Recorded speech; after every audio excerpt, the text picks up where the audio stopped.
Well, good morning, folks. I would love to introduce you to Alderque King. We had been introduced by a mutual friend, Jackie Edwards. Jackie is no longer with us, but when she was quite a hoot. um, Was. there was a specific summer where she introduced me to Alderque and Roderick that you had met a few months ago and listened to his story. And I recently asked if Alderque had some time to spend with us just to share his testimony of God's grace, God's love, redemption, what all God has done for him and his past struggles, identification as a gay man. Thank you so much for being with us. Yeah, thank you for having me. Yeah, I'm just going to let you take this away. Yeah, so just thinking about my testimony today, it's been a while since I got to share it. So I was just pondering last night and this morning with the Lord of just my walk with Him, because it's changed over time. And but let's see, from the beginning, born in 1981 to a single mom. Her and my dad were dating and weren't married. My mom was living with my grandmother in a little town called Rutledge, Georgia, which is about an hour east of Atlanta. So I found out actually later, after both my parents have passed away now, but I found out after my mom passed away, just going through her diaries, that she was pregnant before me, and she had some abortions, and later in my journey, the Lord revealed just some things spiritually that were just going on in the home. But I was the firstborn to my mom. She wanted a child, and I was the firstborn. And she had a lot of abuse in her past. And having a child, I just came into the world to kind of meet all her needs. Of course, I didn't know that, but later I could see that she held on to me for dear life. And I was a source of comfort, a confidant, and a lot for my mom in ways that I shouldn't have been. And so I was the firstborn, and then my brother was born 3 years later. And so we were close growing up. I just remember for most of my young years, just really struggling with just being isolated and feeling a sense of rejection. I didn't have terms for those words, terms for it to explain what I was feeling. At least I didn't know how to say it, but I just coped the best way I could. And most of that was in just checking out and into fantasy, just creating a world of my own and going there. And I didn't know what to call it and to call it fantasy until later when I met Jackie. We were doing a class one weekend and she was talking about fantasy. And I was like, oh, okay, that's what I've been doing and others do it as well. So that's how I would cope. I would just go in my room and just kind of check out and live in this world of my own. But looking specifically at my relationships, my mom and I were very enmeshed, and the relationship was very unhealthy. She was also abusive, just because of some things in her past. I didn't know when my mom would snap, when she would hit me, punch me, that kind of a thing. And then my dad, I saw him like every other weekend or so, and those were very unpleasant experiences because my dad was also very angry and very mean. I never felt comfortable around him. I never felt like he wanted me, and I just didn't want to be around him. I was actually very glad when he was away. And then the other people in my home, my grandmother's home, was my grandmother, my grandfather, my mom's dad had passed away when my mom was pregnant with me. My aunt, my mom's youngest sister, and an uncle who is 11 years older than me. And so my uncle I don't have a lot of memories of him, but when I started school, he was a popular kid in school. And then, so when I ride in the bus, no one messed with me. No one said anything because he was kind of a bully. And so they knew I was his nephew and they didn't mess with me. But he soon quit, dropped out of school, began to sell drugs. And so I didn't have that protector on the bus. And then later on, some of my cousins, my mom's oldest sister's kids, they began to bully me, and they told the kids in the neighborhood to call me names. They told them to call me faggot, sissy, all these things. And I look back and it's like, why did they choose those names? Before that, I was very intimidated by men because first I couldn't identify with men. I didn't feel like I could. My father felt very I felt very distant and estranged from him. He wasn't the type of person I wanted to be like or be around. Then I had this enmeshed relationship with my mother. My uncle, he was kind, and I recall interactions with him, but he wasn't a safe person to be around just because of his lifestyle. And I felt more comfortable with my female cousins. And I can remember as a kid just thinking, I wish I was a girl. I felt like it would have been better had I been a girl, because I understood the world of girls. I understood it seemed like I understood how they thought and what they played with and what they were interested in, like the Barbies and all that kind of thing. I didn't understand sports or any of that stuff. I wasn't taught. And so probably seeing that and recognizing that, I assume my cousins began to call me those names because they were angry with my mom, because she called them out on some things they were doing, and then taught the kids in the neighborhood to call me those names as well. And so that started very early on, from like, I would say probably like 7, 8 years old. So every day getting on the bus, that was my name, faggot, sissy. So that was my identity. And I knew, I understood what it meant, not completely, but I got that it was something that just separated me from the rest of boys. It separated me, and in a way where I wasn't, they didn't want to be around me. So I felt very ostracized. I sometimes wouldn't be allowed to sit with kids. Didn't want me to. I was allowed, but they didn't want me to sit with them on the bus. So I remember in the mornings just praying, God, can I please let me have a seat on the bus? Please don't let me get picked at. And so I went to school most days just really, really nervous. At school, it was a little bit better until PE class. And one year we had to climb a rope in PE, and I knew I wasn't going to be able to climb it, and I knew I was going to be made fun of. But I look back, probably a lot of kids at that age couldn't climb the rope to the top, but I knew I would be just the one mocked. And so what I did is I actually ran away from school. I left school when the teachers weren't looking. I left. They thought I was going to go to the bathroom, but I actually left school just because I didn't want to be made fun of. And to this day, I can't remember how I got as far as I did. I was going to go home and hide under the garage until the bus came, and then just pretend I had got home from school. And so they found out I was missing, and they called my mom, didn't tell her what was going on. And she, on the way to the school, she saw me walking. And Oh, yeah, yeah. And and I got really far. My house was probably 10 miles from the school, and I got about 5 miles out. And and it's one place where I had to cross a 4-lane highway, and I can't remember how that was done. I don't know how I did it, but I made it across. And I just look back, and it's like I knew God was with me during that time.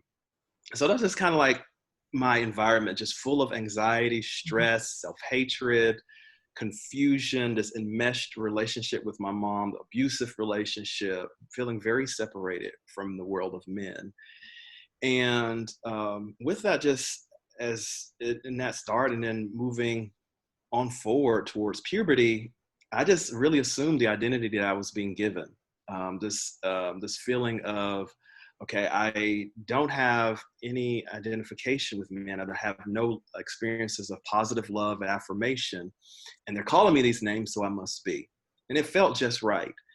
It felt like I was at home with that. And so in my mind and with fantasy and all of that, I just assumed, it would be better if I was a girl.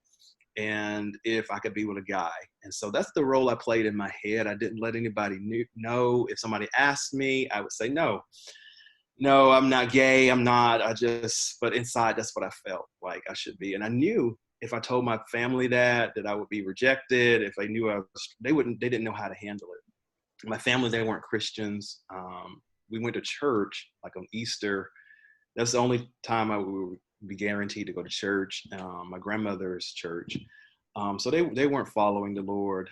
So they didn't have any guidance or know how to even deal with that. And I knew if I were to say something, I don't know. I didn't know what would happen.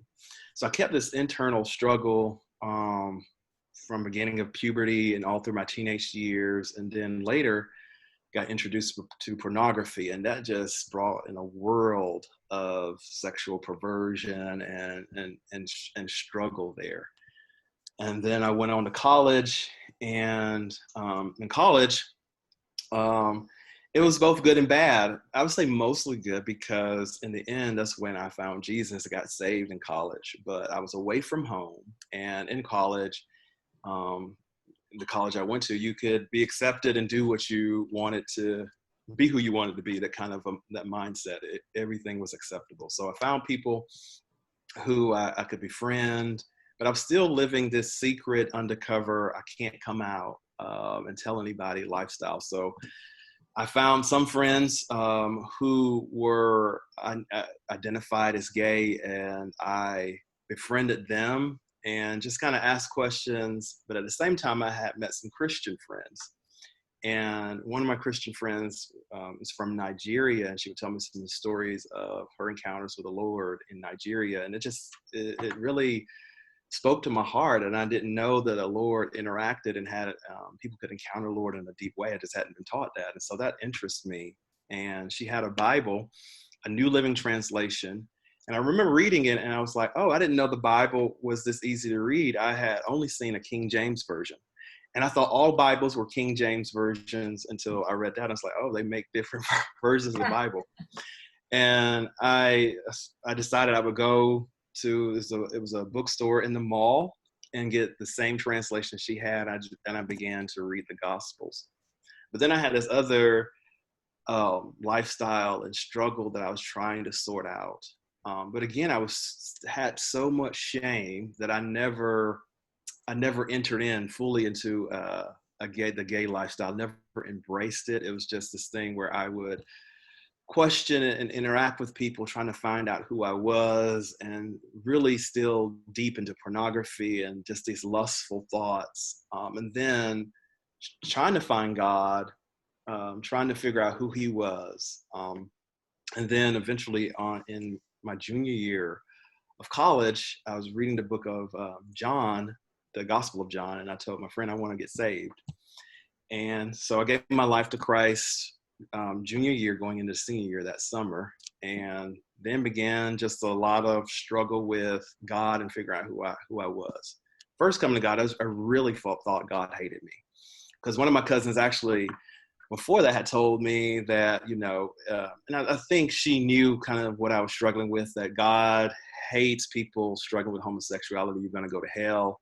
So now I'm saved, but I couldn't figure out my place in the church or with God. And so I was like, I'm not sure. So I didn't know grace. I didn't know any of that. So I entered in with total condemnation, trying to figure my way out, trying to overcome my addiction, my sexual addictions with pornography and lustful thoughts, thinking like, okay, if I don't do it, I'm good. God is going to be okay with me, maybe.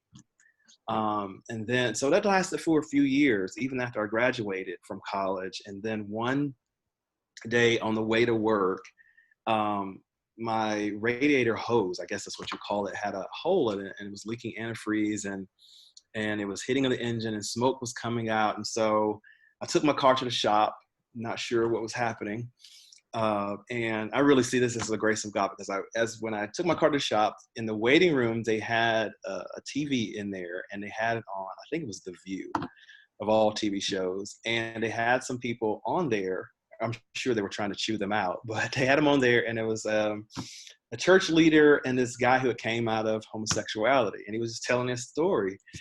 And I was like, wow, people actually come out of this, and there's a ministry and people walking this out. That was my first time hearing that. So again, full of shame and not wanting anybody to know what I was struggling with or what's going on. I was too afraid to even write down the ministry name. And I just kept it in my head. I'm going to remember this. And when I get home tonight, I'm going to look them up and just see what's out there. And so I did. And that's when I eventually found a good thing out of Nazareth, which was Jackie's ministry. And I was living in Atlanta at the time. And so there's a couple ministries in the Atlanta area, and I was drawn to hers specifically because she had testimonies listed on the webpage. And I read through some of the testimonies, and I was like, I can relate to this. These people have gone through some real stuff. So if this is true in what they're saying, then I can come out and not be ashamed. I can tell somebody. So I contacted her via email, and we spoke back and forth via email, and eventually set up a meeting to meet at a local Starbucks one morning. And I was so nervous and still full of shame and still just so engulfed in secrecy and pain and not sure. I was too afraid to show up. So I actually drove to the Starbucks, and I sat outside and I didn't go in, and I just left. And I contacted her again, and I said, I told her the truth. I'm sorry. I was too afraid to come in. And she said she allowed me to set up a second meeting. And this time she was out of town, so she had two of her leaders come in and talk with me. We met at another Starbucks inside of a Barnes & Noble. And again, I was super nervous, but I made it through this time. And the meeting was good. And I remember after that, I felt such a weight of freedom. And I think that weight of freedom was just being able to be heard and be seen, not judged, not be ashamed, but also face and interact with godly people in a way I had never known, never experienced, that I never thought was possible. I just remember coming back to my apartment and just feeling like I was a sense of freedom. And I think I look back, I think it's a freedom where you can be vulnerable and be heard and be seen and met with truth. It's something very Christ-like. I mean, that's how Jesus walked with people. And I experienced that in that first meeting. And then it just began my journey in getting a lot of healing. And so it was, I look back, it was some years of struggle, years of falling, years of really learning God. I think that's first and foremost the most freeing thing, of learning God and knowing Him personally in your struggle, whether it be homosexuality or whatever.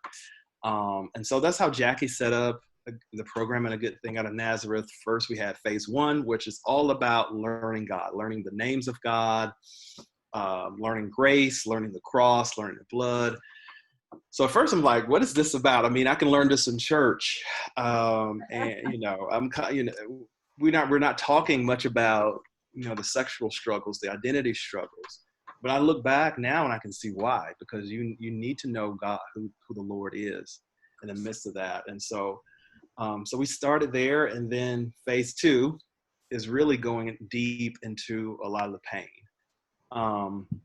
And so that was the first time I was able to talk about some things and discover a lot of why I got on the path I got on. And during that time, I got a chance to go to Wheaton College to a Leanne Payne conference when she was alive. And that was transformative. Oh gosh, that was powerful. So I recommend her book still to anybody coming out of sexual brokenness. Let's see, the two are Crisis in Masculinity for men, and what's the other one? The Broken Image, both men and women. So those were powerful books that I had read. And going to the conference, I really encountered the Lord in ways like I never knew possible, and received healing prayer. And that was powerful. At that time, I began to see, I had known I was angry at my dad, but never knew how angry and hateful I was towards my mother and how bad our relationship was until that conference. I was like, oh, okay, I can see this was a bad relationship. Like God revealed that to you through the conference, huh? Yes, it was. I saw like how enmeshed we were. Actually, I had a dream right before the conference. I didn't understand the dream. I had this dream where I was a boy, like playing outside, getting dirty, and then my mom brought me inside, sat me on her lap, and held me and prevented me from going back out. And my dad was sitting right there, seeing the whole thing happening. He did nothing. That's what I saw in the dream. I wrote it down. I didn't understand it. I went to that conference and it was like my eyes were open and God revealed, okay, that was a picture of my mom really shutting me down, just in her brokenness and her woundedness. That's how she responded. And my dad was passive, didn't do anything, very angry, but still passive. I couldn't see that, him being a very angry man. I didn't really see him as passive because his anger seemed larger than life. But he was passive. He saw some of the abuse that was happening between me and my mom abusing me, and he never did anything. He wasn't able to say anything. So that was revealed, and yeah, I got a lot of healing there. Came back, and then the Lord just began to speak to me about ministry and what He wanted to do with my life afterwards. And so that's phase 3. What is your life after this? And so at that time, I felt called back to just help others. Never before had I thought about doing any ministry work. I just thought, that's for somebody else. I don't know. I just, what I thought exactly, but I didn't think it was for me. And so then became just me being mentored in ministry. And then it was just, it's been a journey since. A lot of counseling still, a lot of just encountering the Lord, and really, I think one of the most powerful things now and even back then is inviting the Lord into the struggle, no matter how ugly it is, being very real and knowing that He doesn't draw away.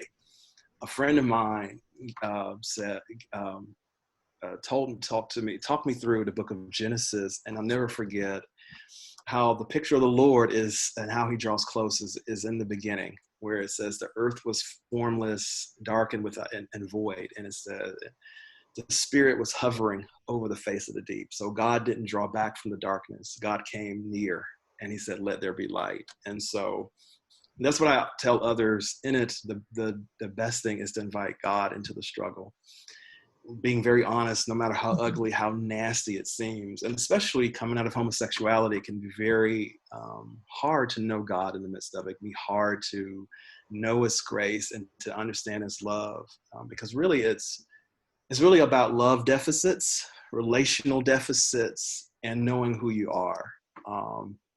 And so that was huge. Another thing that's come to mind was huge for my life. I got one year I went to a bookstore and I got Wild at Heart by John Eldridge. That's my first time just getting a book that's about masculinity, not specifically talking about homosexuality or anything, but just talking about what it means to be a man.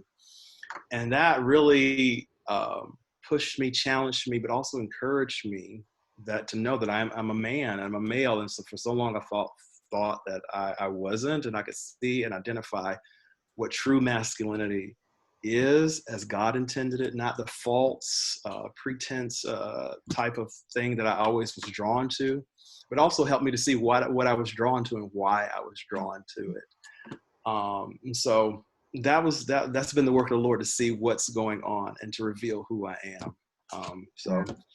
Hey, what would you say to somebody that is wanting to go to church, wanting to learn more and experience more about God, that is living a homosexual life, wanting to move away from that, but the shame, as you had spoke about, the shame that stopped you from moving forward? Is there some advice that you would give somebody struggling with that shame? Totally. I think I found out years later I had a lot of judgments against the church that weren't true. Now I will say, some people, they can't handle certain things, and it's, we you don't know. But I think I personally had a lot more judgments against the church, and thoughts about the church that were not true. So I will say this: there are safe, healing, and people, men and women, that I've found over the years who are, willing to hear a person's story, and if they don't know and if they don't understand, they're willing to walk with you. So I would say for someone who's in that place like I was, I would say first, eh, like ministries like Help for Families. That's how I started, just finding a ministry to connect with and find resources through ministry to connect with churches and people. But there are people and there are churches and there are ministries out there where you can come in, be heard, not judged, be invited in, because community is going to be large. Um, so I would say shame, for anyone now, it wasn't out back then, but the Brene Brown talk on shame and vulnerability, as I've been listening to it in this last year, and it's huge. It just really tells the story of how we have those fears of, if I'm really known, I'm going to be walked away from, I'm going to be judged. That's what shame says. And so there is going to be fear when coming into that, when facing the lies of what shame is telling you. But actually being able to love yourself well enough where you won't hide yourself is huge. I would say begin there, with loving yourself and knowing that God loves you well enough to not hide. And if somebody doesn't like you, that is not your problem. That's their problem. But be willing to step out in that fear and not hide. Wow. Thank you so much for offering that, for offering your testimony of Yeah. God's work in your life. It's been a real Thank you. pleasure seeing you, and I'll look forward to seeing you in person in a few weeks. Thank you. I do too.